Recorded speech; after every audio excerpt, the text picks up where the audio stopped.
Sir YCP మాజీ Dharmavaram MLA Kethireddy Venkatrama Reddy మాట్లాడుతూ అమరావతిలో క్వాంటం వ్యాలీ ఏదైతే ఉందో, క్వాంటం వ్యాలీ ఏమో నాకు తెలియదు గానీ, అక్వా వ్యాలీ అక్కడ ఫిషరీస్‌కి మాత్రం బాగా డెవలప్ అవుతుంది. ఆ చెరువులు, నదుల్లో మన చేపలు తీసుకెళ్ళి పెద్ద చేపలుగా డెవలప్ చేసుకోవచ్చు అని చెప్పేసి చాలా వ్యంగ్యంగా ఆంధ్రప్రదేశ్ రాష్ట్ర రాజధాని అమరావతి గురించి మాట్లాడడం జరిగింది. ఏమంటారు? ఒకటి ఏంటంటే కేతిరెడ్డి వెంకటరామరెడ్డి గారు కావచ్చు, గతంలో సజ్జల రామకృష్ణారెడ్డి గారు కావచ్చు, వాళ్ళ టీవీ ఛానల్ డిబేట్‌లో కూర్చొని మాట్లాడిన ఇంకొక వ్యక్తి కావచ్చు. వీళ్ళు అమరావతి పైన ఈ రోజుటి నుంచి కాదు, గతం నుంచి వీళ్ళు విషం చిమ్ముతూనే ఉన్నారు. వీళ్ళదేందంటే రాష్ట్రానికి రాజధాని 5 ఏళ్ళు రాజధాని లేకుండా చేశారు. అమరావతిని రాజధానిగా ఉంచుతామని చెప్పి అమరావతి రైతులు పొట్టగొట్టి వాళ్ళని రోడ్డుపైకి ఈడ్చి గర్భవతులైన ఆడవాళ్ళను కూడా కడుపుల్లో దన్నిచ్చాడు ఆనాడు జగన్మోహన్ రెడ్డి. ఆ తర్వాత వీళ్ళు రాజధాని 3 రాజధానులు అని చెప్పి 3 ప్రాంతాలని 3 ముక్కలాట ఆడిచ్చాడు.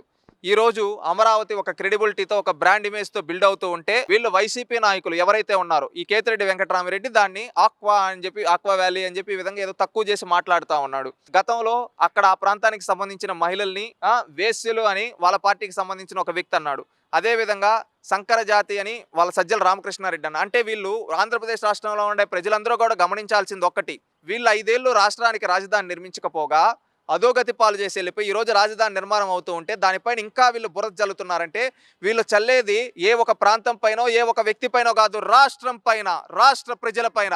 రాష్ట్ర రాజధాని అంటే ఏంటి? రాష్ట్రానికి ఒక ఐకానిక్గా చెప్పుకుంటాం. అలాంటి రాజధాని పైన ఈరోజు దిగజారుడు మాటలు మాట్లాడుతున్నారంటే వీళ్ళు ఏ స్థాయిలో దిగజారిపోయారో ఆంధ్రప్రదేశ్ రాష్ట్రంలో ఉండే ప్రజలందరూ గమనించాలి. చంద్రబాబు నాయుడు గారు రాష్ట్రానికి ఒక బ్రాండ్ ఇమేజ్ కోసం పనిచేస్తున్నారు. ఈరోజు క్వాంటమ్ వ్యాలీ కావచ్చు, అదేవిధంగా హైడ్రోజన్ వ్యాలీ కావచ్చు, ఇవన్నీ ఏంటంటే ఒక లక్ష్యాలు పెట్టుకొని ఆ లక్ష్యాలకు తగ్గట్టుగా, రేపటి తరాలకు తగ్గట్టుగా మన రాష్ట్ర రాజధాని అనేది నిర్మాణం చేయాలి. ఇది ఏదో ఈ రోజు కోసం రాజధాని అంటే ఏ ఒక సెక్రటరియేటో, ఏ ఒక అసెంబ్లీనో, ఏ ఒక హెచ్ఓడీల భవనాలో కాదు.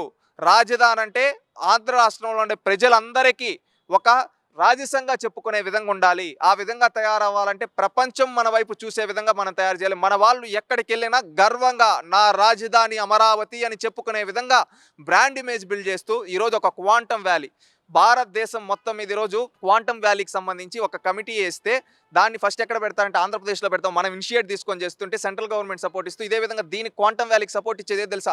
ఐబిఎం, ఎల్ఎన్టీ, టీసీఎస్ లాంటి క్రెడిబిలిటీ ఉండే సంస్థలు ఈరోజు సపోర్ట్ చేసి ఇక్కడ పెడుతూ డెవలప్ చేస్తూ ఉంటే ఈరోజు దాన్ని చూసి ఇంకా కొత్త కంపెనీలు కూడా వచ్చి మేము కూడా ఇన్వెస్ట్ చేస్తాం ఇక్కడ అని చెప్పి పెడుతూ ఉంటే ఎంతోమంది వస్తూ ఉంటే అమరావతి రూపురేఖలు మారుతూ ఉంటే ప్రపంచం మొత్తం మన అమరావతి వైపు చూస్తూ ఉంటే ఇక్కడ ఉండే రాజకీయ నాయకులు, వైసీపీ నాయకులు, మనిషి రూపంలో ఉండే రాక్షసులు ఈరోజు రాజధాని నిర్మాణం పైన బురద జల్లుతూ అదే వాళ్ళకి క్వాంటం వ్యాలీ అంటే ఏంటో తెలుసు అంటారా? ఆ మాత్రం అవగాహన ఉంటే కదా. వాళ్ళదేంటంటే వాళ్ళ ఆలోచనలన్నీ చేపల దగ్గరే మిగిలిపోయాయి.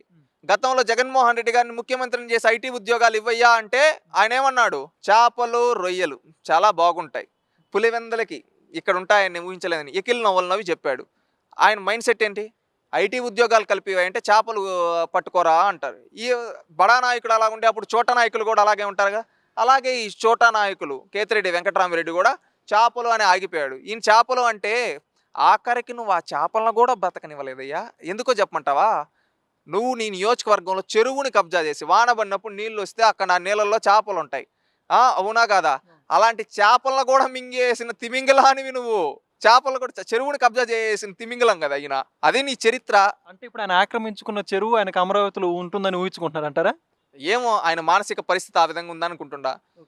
ఒకటి గుర్తుపెట్టుకోండి, మీలాంటి ఎంతమంది రాక్షసులు అడ్డుకున్నా రాజధాని నిర్మాణం ఆగదు. రాజధాని నిర్మాణం పూర్తవుతుంది. ఈ రోజు ఎవరైతే గేలి చేస్తున్నారో, ఈ రోజు ఎవరైతే బురద జల్లుతున్నారో గుర్తుపెట్టుకోండి, మీ కుటుంబాలు సైతం, మీ పిల్లల సైతం రేపు జీవితంలో నా రాజధాని అమరావతి అని చెప్పుకునే విధంగా చంద్రబాబు నాయుడు గారు కడుతారు.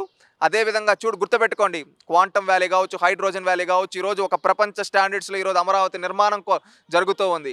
ఖచ్చితంగా ఈరోజు మీరు గేలి చేయొచ్చు.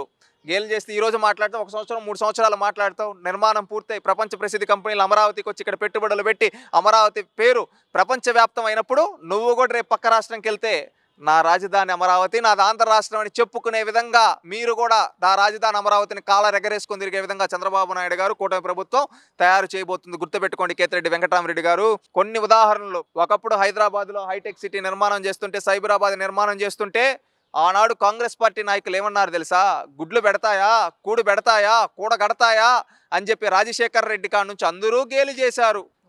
ఎందరో గేలు చేశారు. కాంగ్రెస్ పార్టీలో ఆ రోజు ఉండే వాళ్ళు గ్రామ స్థాయి నాయకులు కంచి గేలు చేశారు. కానీ ఈరోజు హైదరాబాద్లో వాళ్ళ కుటుంబాలు ఎంతో మంది ఉన్నారు. ఇక్కడ హైదరాబాద్ ఉద్యోగాలు చేసుకుని వాళ్ళ కుటుంబాలను పోషించుకుంటున్నారు. ఆ రోజు గేలు చేసిన వాళ్ళు కూడా ఈరోజు ఆయన క్రియేట్ చేసిన ఇన్ఫ్రాస్ట్రక్చర్లు, ఆపర్చునిటీస్లో దానివల్ల లబ్ధి పొందిన వాళ్ళే ఈరోజు ఇక్కడ కాంగ్రెస్ పార్టీ వాళ్ళు గర్వంగా చెప్పుకుంటున్నారు కదా. ఈరోజు జాతీయ స్థాయిలో కాంగ్రెస్ పార్టీ ఏ మీటింగ్ పెట్టినా హైదరాబాద్ మాకు డెవలప్ అయింది, ఈ విధంగా మాకుంది, మేము ఇంకొకటి చేస్తామని చెప్తున్నారు కదా. అంటే ఆ రోజు గేలు చేశారు. ఈరోజు దానికి ఎగ్జాంపుల్ కోమటిరెడ్డి వెంకటరెడ్డి గారు అనుకుంటా. ఆయన పార్టీ రక్తమే కాంగ్రెస్ పార్టీ రక్తం. ఆయన కాంగ్రెస్ పార్టీలో ఎప్పటి నుంచో ఉన్నాడు. ఆయన మొన్న ఒక మీటింగ్లో అన్నాడు, హైదరాబాద్ అన్న, హైటెక్ సిటీ అన్న, సైబరాబాద్ అన్న మనకు గుర్తొచ్చే చంద్రబాబు నాయుడు గారు అని చెప్పి. అంటే ఆ రోజు గేలు చేశారు కాంగ్రెస్ పార్టీ వాళ్ళు. ఈరోజు వాళ్ళే చెప్తూ ఉన్నారు చంద్రబాబు నాయుడు గారి బ్రాండ్. ఆ విధంగా రేపు కేతిరెడ్డి వెంకటరామరెడ్డి తరాలు కూడా తెలుగుదేశం పార్టీ గురించి, అదేవిధంగా చంద్రబాబు నాయుడు గారి గొప్పతనం గురించి చెప్పుకుంటాయి. అంటే ఇప్పుడు విమర్శిస్తున్న ప్రతి ఒక్కరు కూడా భవిష్యత్తులో అమరావతి ఫలాలు అందిపుచ్చుకోవాల్సిందేనంటారా? తప్పకుండా. చంద్రబాబు నాయుడు గారు రేపటి ఎన్నికల గురించి కాదు, రేపటి తరాల కోసం ఆలోచిస్తాడు. ఆయన ఆలోచనలన్నీ రేపటి తరాలు బాగుండాలి, రేపటి తరాలు బాగుంటే రాష్ట్రం బాగుంటుంది అని ఆలోచిస్తాడు. ఆయన స్వప్రయోజనాల కోసం ఆలోచించాడు, రాష్ట్ర ప్రయోజనాల కోసం ఆలోచిస్తాడు. ఆ విధంగా ఆలోచించే నాయకుడు కాబట్టి ఆయన ఈరోజు ఇక్కడ ఈ రాష్ట్రంలో, తెలంగాణ రాష్ట్రంలో లేకపోయినా కానీ తెలంగాణ రాజకీయాలు మొత్తం ఆయన చుట్టూ తిరుగుతున్న ఆయన చేసిన అభివృద్ధి ఫలాలు ఈరోజు అందుకున్నారు. రేపు ఆంధ్రాలో అయినా సేమ్ అంతే ఖచ్చితంగా. ఆయన ఏంటంటే ఆయన పని చేసుకుంటూ వెళ్తాడు. ఫలాలు రేపు ఉండే భవిష్యత్ తరాలు అనుభవిస్తే ఖచ్చితంగా రేపు ఆయన గుర్తుపెట్టుకుంటారు. చిరస్మరణీయుడు చంద్రబాబు గారు. ఓకే. అయితే ఇప్పుడు అమరావతి మీద ఒక పక్క ప్రణాళిక ప్రకారం వీళ్ళు విషయం చెప్పడానికి గల కారణం ఏంటి అంటారు? ప్రధానమైన కారణం కుళ్ళు. ఎందుకంటే వాళ్ళు చేయలేరు, ఎదుటి వాళ్ళు చేస్తుంటే ఓరవలేరు, అది వాళ్ళ బుద్ధి. అందుకే వాళ్ళని మానసిక రోగులు అనేది. Please subscribe to Leo News for more videos.